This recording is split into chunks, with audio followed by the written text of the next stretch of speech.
जेव्हा आपण स्वतःला काहीतरी आहोत, मी काहीतरी आहे, असं तेव्हा मानतो. जेव्हा मानतो त्यावेळेस आपल्याला मुक्ती नाही मिळत.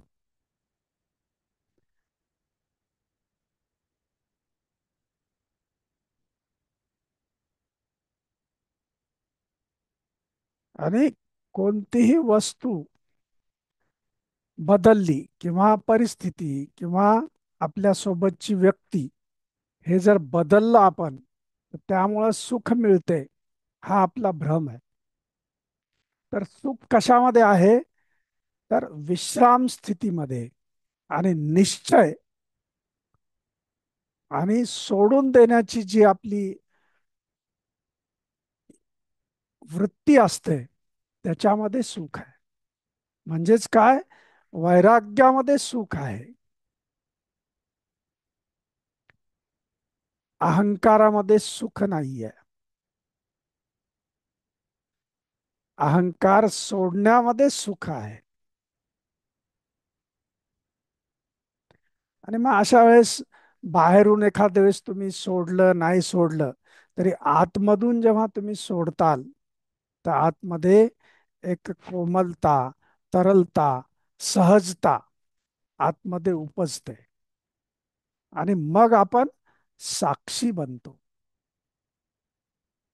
आणि तिथेच साक्षीत्व आहे ते आपल्या आतलं जागृत होते. आणि आपल्यामध्ये जी कठोरता आहे, ते अहंकाराचं स्वरूप आहे, तो अहंकार आहे.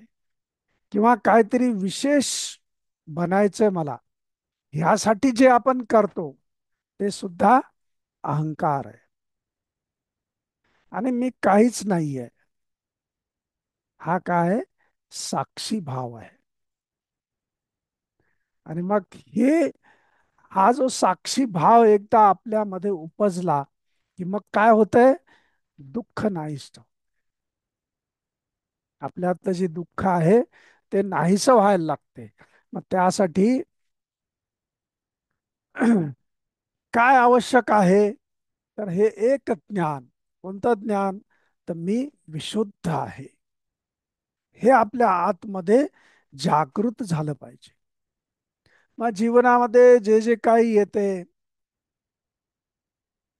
काही अप्स येतात, डाऊन्स येतात, त्याच्यानंतर कधी आपण दुःखी होतो. लहानपणी एखादं खेळणं नाही मिळालं तर बराच वेळेस आपण दुःखी झालो, अडून बसलो. पण त्या सगळ्यातून आपण बाहेर निघालो. तर कशामुळं बाहेर निघालो आपण? कारण आपल्या आतमध्ये जी विशुद्धता आहे ती जागृत झाली. या सगळ्यामधून आपण बाहेर निघतो. म्हणून इथे अष्टावक्र काय सांगतात? की दुःखापासून मुक्त व्हा आणि सुखी व्हा. आणि आपल्या जीवनात जे जे काही घडतंय, आपल्या स्वतःच्या ज्या ज्या काही धारणा असतात, त्या धारणा कशा आहेत? त्या रज्जू सर्प जे आपण उदाहरण सांगतो, त्यासारख्या आहेत. अंधारामध्ये आपण दोरीलाच साप समजलो आणि बराच वेळ त्याच्यामध्ये तिथेच घालवला. आणि जेव्हा एक छोटीशी वीज चमकली, ह्या विशुद्ध ज्ञानाची वीज जेव्हा आतमध्ये चमकली, तेव्हा काय लक्षात आलं? तिथं दोरी आहे. आणि इतका वेळ मी काय समजत होतो? की तो साप आहे. तर आपल्या जीवनात जे जे काही घडतंय, ते सगळं कसं आहे? सापासारखं भासतंय, पण ते कसं आहे? दोरी आहे ती, त्याच्यात काही नाही आहे. आणि माझं स्वतःचं अस्तित्व कसं आहे? आकाशासारखं आहे. मी कसा आहे? सर्वव्यापी आहे. ही झलक आतमध्ये एकदा मिळाली, की मग आपण जो साक्षी भाव आहे आपल्यातला, तो आपला साक्षी भाव जागृत होतो. आणि बघा ना, आपण आपल्या जीवनाकडे जेव्हा बघतो, तर आपण काही धारणा बनवली कोणत्या व्यक्तीविषयी, कुठल्या परिस्थितीविषयी किंवा एखाद्या वस्तूविषयी काही धारणा बनवली, तर तुम्ही जेव्हा बघाल त्याकडे, तर 90% ते चुकीचं निघालं. बरोबर आहे की नाही? 90% चुकीचं निघालं. तर असे भावनांचे तुफान आतमध्ये उठतात आणि काही काळानंतर ते शांत होतात. तर त्याच्यामध्ये वाहून जायचं नाही. त्या आकाशासारखं, आकाशामध्ये ढग येतात, पाऊस पडतो आणि काही काळ तुफान उठतात आणि ते निघून जातात. पण आकाशाला त्याचा काही फरक पडतो का? तर तसंच माझं अस्तित्व आहे त्या आकाशासारखं. म्हणून हे सगळं झाडून झटकून निघून जा बाहेर. आणि या ठिकाणी अष्टावक्र एक काठी घेऊन, दंडा घेऊन सांगतात की ह्यातून बाहेर निघा, बाहेर निघा. काय बघता तुम्ही? शरीर आहे, तर शरीरासाठी आपण शरीर म्हणतो, माझं शरीर, माझं शरीर, हे पण निघून जाणार आहे, एक दिवस निघून जाणार आहे. पैसा आहे, तुम्हीच नसल्यावर पैसा तरी काय उपयोगाचा आहे? पण पैसा गेला किंवा शरीराला काही नुकसान झालं की जे आपण रडतो, तर ते करू नका. ह्या सगळ्या दुःखातून बाहेर या आणि आपण स्वतः सुखी आहोत ह्याचं प्रदर्शन करू नका. हे पण आपल्याला गुरुदेवांनी सांगितलं की ह्याचं प्रदर्शन करू नका. नाहीतर जे स्वतःला सुखी मानतात तेच दुसऱ्यांसाठी समस्या उभी करतात. आपलं सुख अभिव्यक्त करण्याच्या नादामध्ये इतरांना दुःखी करतात. तर तसं करायचं नाही. तर मग असं होत असताना कशाची आवश्यकता आहे? ते म्हणजे विवेक. नाही तर आपण काय विसरून जातो की आपण एक चिन्मात्र आहोत, हे विसरून जातो आपण. आपण निर्विशेष आहोत हे पण विसरून जातो आपण. आणि मग दुसऱ्यांना त्याची अभिव्यक्ती करताना दुसऱ्यांना आपण ती समस्या उभी करतो. जसं उदाहरण दिलेलं आहे की एखाद्याचा मृत्यू झाला आणि त्याच्या घरी आपण गेलो, तर तिथे जाऊन नाच गाणं हास्य करणं म्हणजे काय? माझ्या आतमध्ये दुःख नाही आहे, मी दुःखी नाही आहे, मी आनंद स्वरूप आहे, हे लोकांना दाखवण्यासाठी जे केलेलं आहे ते तसं करू नका.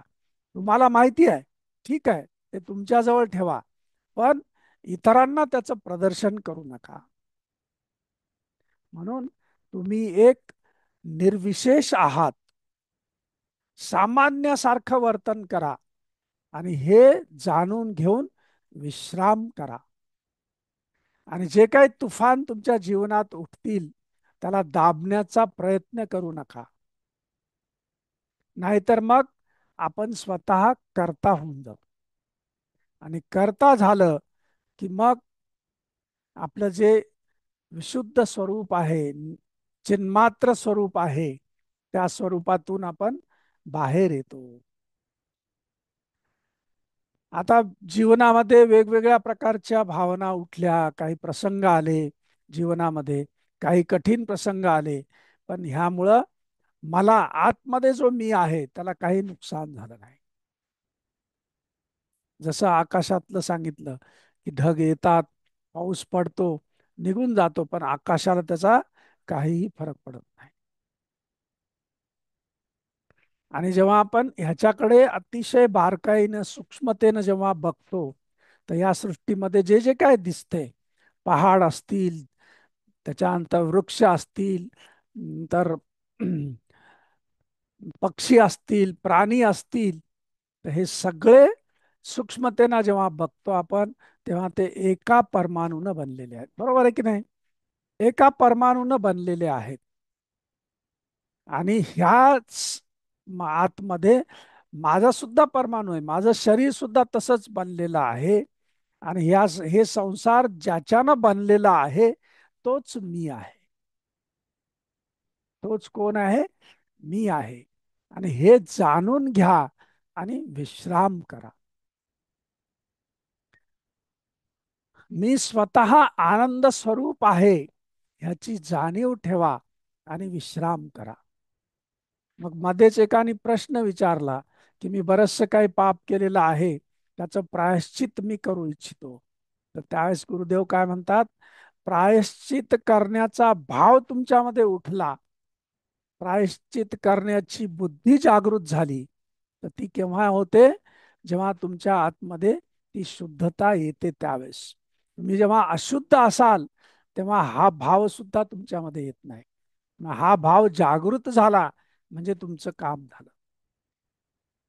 म्हणून वर्तमान क्षणामध्ये राहा आणि हे जे जे काही येणार आहे, येतंय जातंय निघून जातंय. आणि ह्या सगळ्यांसाठी कशाची आवश्यकता आहे? ते म्हणजे गुरुची आवश्यकता.